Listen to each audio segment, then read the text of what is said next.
అప్పుడే నిజం చెప్తే అర్థం చేసుకోరన్న భయంతో సమయం కోసం ఎదురు చూసా. ఒకవేళ జరిగింది తప్పు మోసం అనుకుంటే దానికి బాధ్యురాలిని నేనే. అక్కకేం సంబంధం లేదు.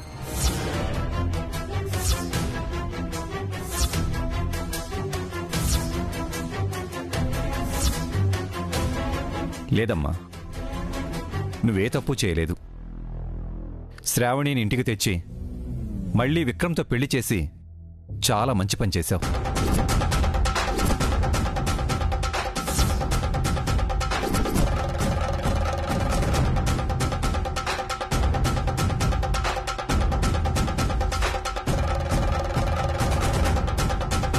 కానీ నాన్న జరిగింది. నానే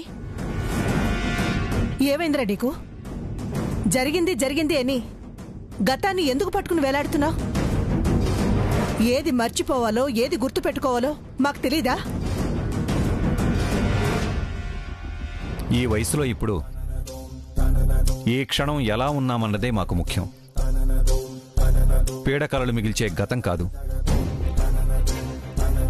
అయినా జరిగిందేదో జరిగిపోయింది.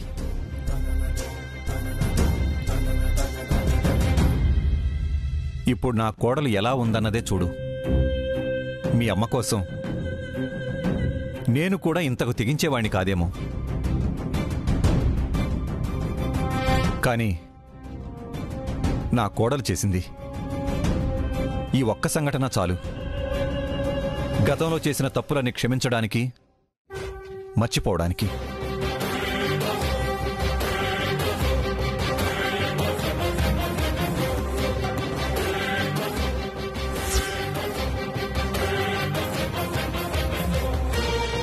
తనే శ్రావణి అని తెలిసిన మొదటి క్షణం నాకు కోపం వచ్చింది.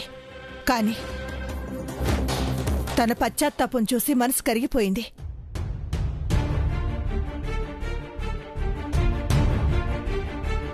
ఒకప్పుడు శ్రావణి కాదురా. ఆ పొగరు, అహంకారం ఏవీ లేవు చూడు.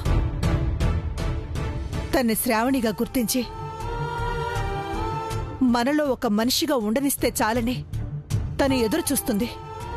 అంతకంటే మనకేం కావాలి?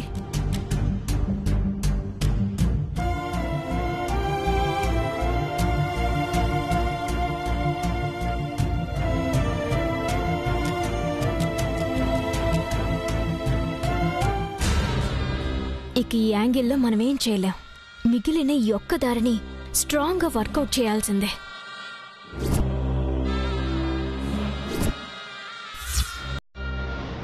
నాకు ఎలాంటి కోడలు కావాలని అనుకున్నానో అలాగే బారొచ్చింది.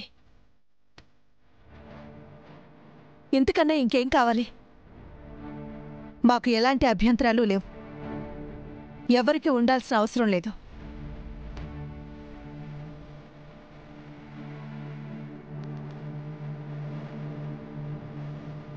విక్రమ్, ఇదిగోరా నీ భార్య.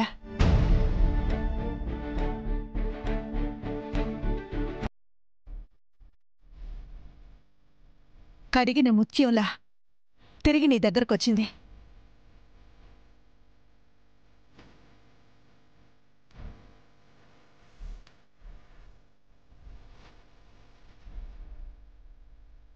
బావగారు, అక్క ఎలా ఉండాలని కోరుకున్నారో అలాగే తిరిగొచ్చింది కదా.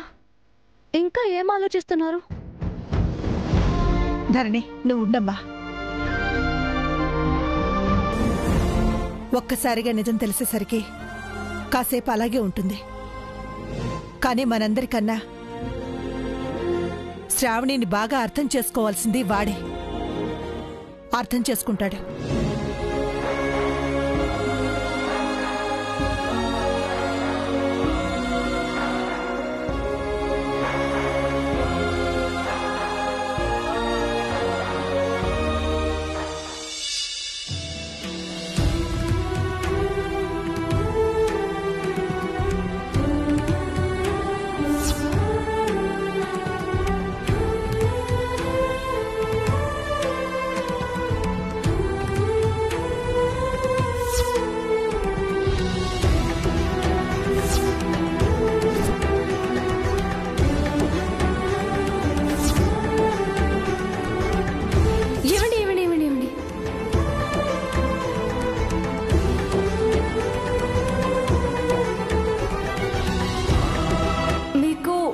వాయుపుత్రరావు గారి ఫ్యామిలీ తెలుసునా?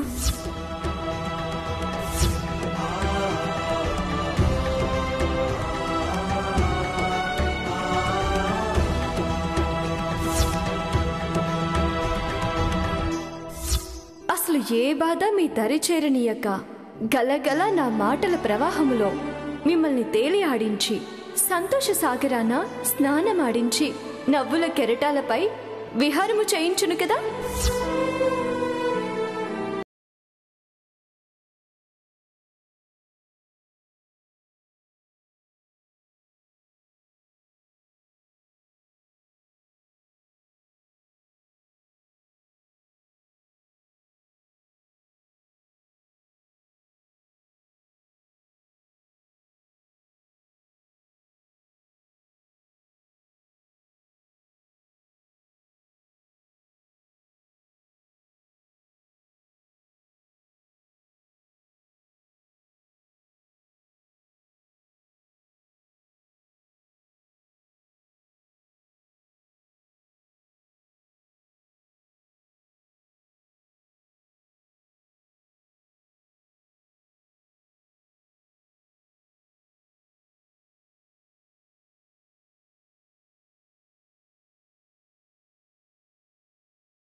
కానీ ఎప్పట్లాగే నా చెల్లెలే మళ్ళీ నన్ను కాపాడి ఈ ఇంటికి తీసుకొచ్చింది. నా దురదృష్టం ఏంటంటే అబద్ధం చెప్పి మోసం చేసి మళ్ళీ తిరిగి ఇంట్లో అడుగు పెట్టాల్సి రావడం. మిమ్మల్ని మళ్ళీ పెళ్లి చేసుకోవడం కూడా అబద్ధము, మోసమే. ఇక్కడున్న ప్రతి క్షణం ఎక్కడ నిజం బయటపడుతుందో, మళ్ళీ ఎక్కడ మీరు నాకు దూరం అయిపోతారోనని భయపడుతూనే బ్రతుకుతున్నాను. ఒక్క విషయం మాత్రం ఖచ్చితంగా చెప్పగలను. మీకు దగ్గర కావడానికి నేను చేసిన ప్రతి పని మోసంలాగే అనిపించొచ్చు, కానీ మనసు మాత్రం పవిత్రమే. మీ మీద ప్రేమ, మీకు దగ్గర కావాలన్న ఆశ తప్ప వేరే ఏ ఉద్దేశము నా మనసులో లేదు. ఒకప్పుడు మేడం మేడం అంటూ మీరు నా ప్రేమ కోసం వెంటపడుతూ నా నిర్లక్ష్యాన్ని భరిస్తూ ఎంత ఓపిగ్గా ఎదురు చూశారో నాకు తెలుసు. ఇప్పుడు అంతకు మించి 100 ఎక్కువ ఓపికతో నేను ఎదురు చూస్తాను. మీ మనసు మారే వరకు, మీరు నన్ను భార్యగా అంగీకరించేంత వరకు.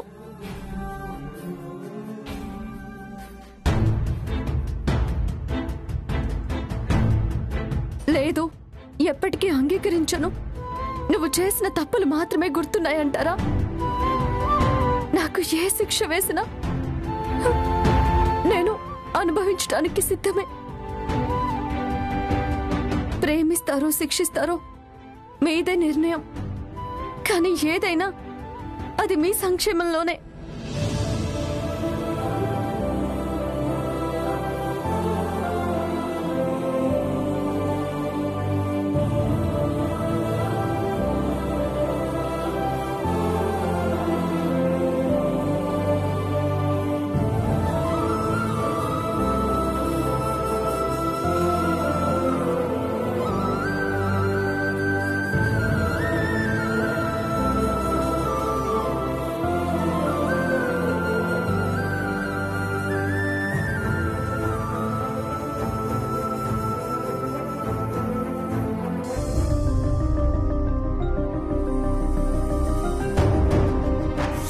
ఒకప్పుడు శ్రావణి కాదురా. ఆ పొగరు అహంకారం ఏవీ లేవు చూడు. తన్ని శ్రావణిగా గుర్తించి మనలో ఒక మనిషిగా ఉండనిస్తే చాలని తను ఎదురు చూస్తుంది. అంతకంటే మనకేం కావాలి?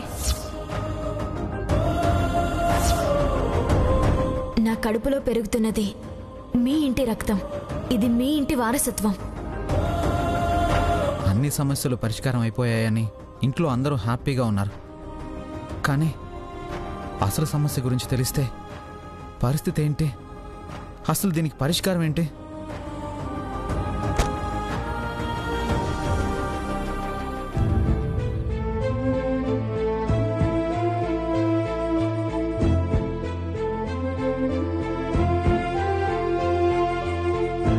హోమం చేస్తే కాళ్ళు వచ్చేస్తాయా? దొంగ స్వామిని తెచ్చి నాటకాలాడుతున్నారని ఎవరో ఏదో అన్నారు. ఇప్పుడేమంటారో మరి. మాట్లాడండి సారు. అప్పుడు అంతలా నోరేసుకుని పడిపోయారు. ఇప్పుడు మాటలు రావడం లేదేంటి? మోసం చేసే మనుషులతో మాట్లాడాల్సిన అవసరం నాకు లేదు.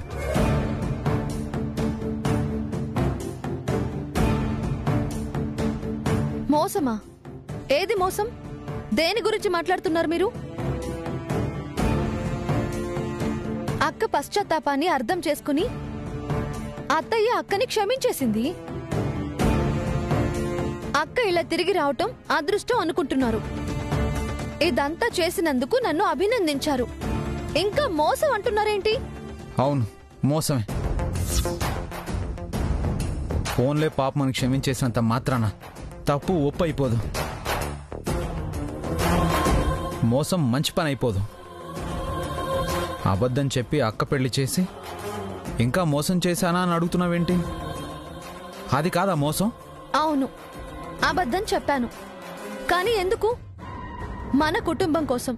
అయినా అబద్ధం చెప్పడం తప్పని ఎవరు చెప్పారు? వారి జాక్షులందు, వైవాహికములందు, ప్రాణ విత్తమాన భంగమందు, చకిత గోకులాగ్ర జన్మ రక్షణమందు బొంకవచ్చు అగము నొందడు అదిపా. అంటే అర్థమేంటో తెలుసా? ఆడవాళ్ళని కాపాడాల్సి వచ్చినప్పుడు, ఒక పెళ్లి జరిపించేటప్పుడు, ధనము మానము ప్రాణాలు కాపాడాల్సి వచ్చినప్పుడు, గోవుని రక్షించాల్సి వచ్చినప్పుడు అబద్ధం చెప్పినా తప్పు కాదు. నేను చేసింది అదే. నా అక్క ప్రాణాలు కాపాడటం కోసం, మన కుటుంబం పరువు కాపాడటం కోసం అబద్ధం చెప్పాను.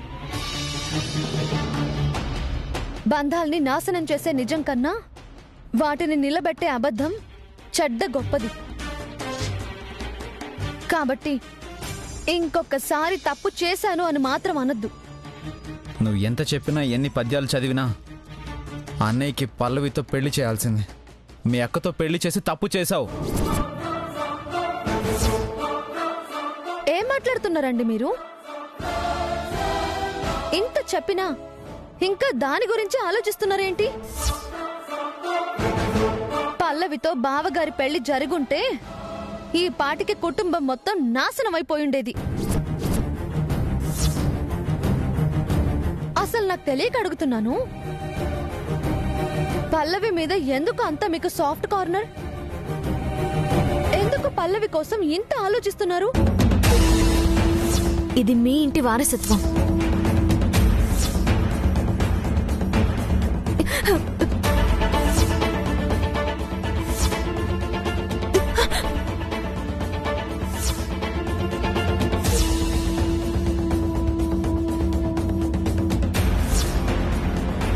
ఇప్పటికి నీ వల్ల పల్లవికి జరిగిన అన్యాయం చాలు.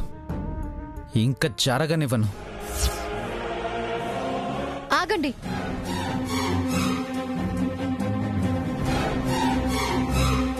నేను తనకు అన్యాయం చేయడం ఏంటి?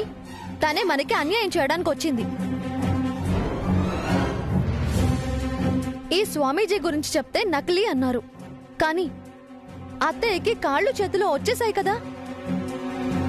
అలాగే ఆ రోజు గుళ్ళో స్వామీజీ చెప్పింది కూడా నిజమే. మీ ప్రాణాలకి ప్రమాదం ఉంది. పల్లవి ఏదో ప్రమాద రూపంలో పొంచి ఉంది. దయచేసి అర్థం చేసుకోండి. నేను చెప్పేది నిజమే. నేను నమ్మను. పల్లవి అలాంటిది కాదు. ఒకవేళ నువ్వు చెప్పిందే నిజమైనా, తను ప్రమాదమే అయినా తప్పదు. ఎందుకంటే నేను ఆలోచిస్తున్నది కూడా నా కుటుంబం కోసమే. నా కుటుంబం కోసం ఎంత పెద్ద ప్రమాదాన్నైనా నేను ఎదుర్కొంటాను. నా ప్రాణాలు వదిలేయడానికైనా సిద్ధపడతాను.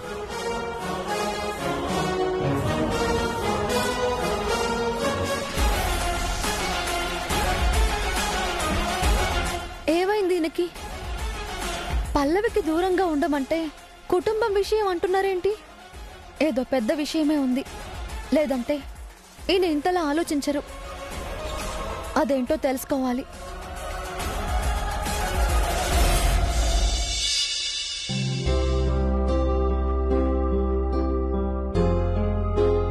కాఫీ తీసుకోండి.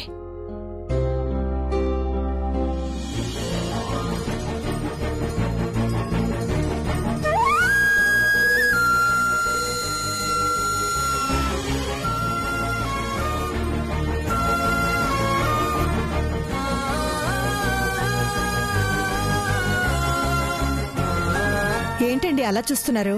కాఫీ తీసుకోండి. నీ చేతి కాఫీ తాగి ఎన్నాళ్ళైంది వేదవతి?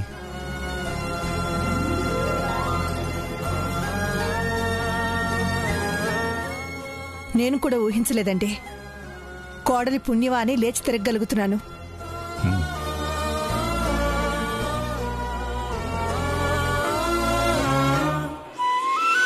నిజమే, శ్రావణి అలా చేస్తుందని అస్సలు ఊహించలేదు. కానీ నాని ఆలోచన చూస్తేనే భయమేస్తోంది. ఇంకా శ్రావణి చేసిన తప్పుల్ని మర్చిపోలేకపోతున్నాడు. అదేం లేదండి. పల్లవికి విక్రమ్తో పెళ్లి జరగకుండా అన్యాయం జరిగింది. దానికి కారణం శ్రావణి అని శ్రావణి మీద కోపం. ఒక మంచి సంబంధం చూసి పల్లవికి పెళ్లి చేసేస్తే ఆ కోపం పోతుందండి. అయితే వెంటనే ఒక మంచి సంబంధం చూద్దాం. ఆల్రెడీ చూశానత్తయ్యా.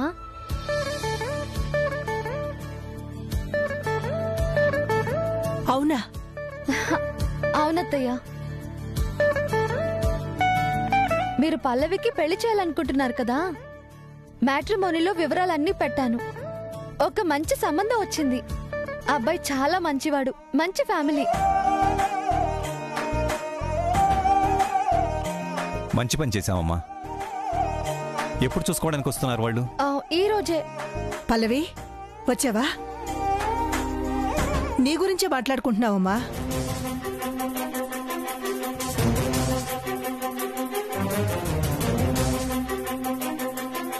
ఏం ఫిట్టింగ్ పెట్టిందో ఏంటత్తయ్యా?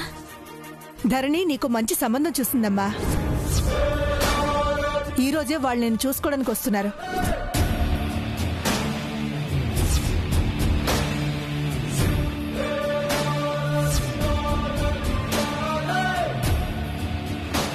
అమ్మని ఏం దెబ్బ కొట్టావే?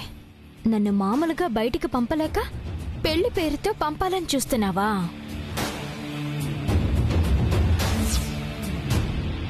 ఏంటమ్మా ఆలోచిస్తున్నావు? అబ్బాయి ఎవరు, ఎలాంటి వాడా అనా? ధరణి చూసిందంటే ఖచ్చితంగా మంచివాడే అయి ఉంటాడు. ఎలాగూ నువ్వు కూడా చూస్తావు కదా. నీ పెళ్లి చేసి నీ నెత్తిన 4 అక్షింతలు వేస్తే అప్పుడు మా మనసుకి హాయిగా ఉంటుంది.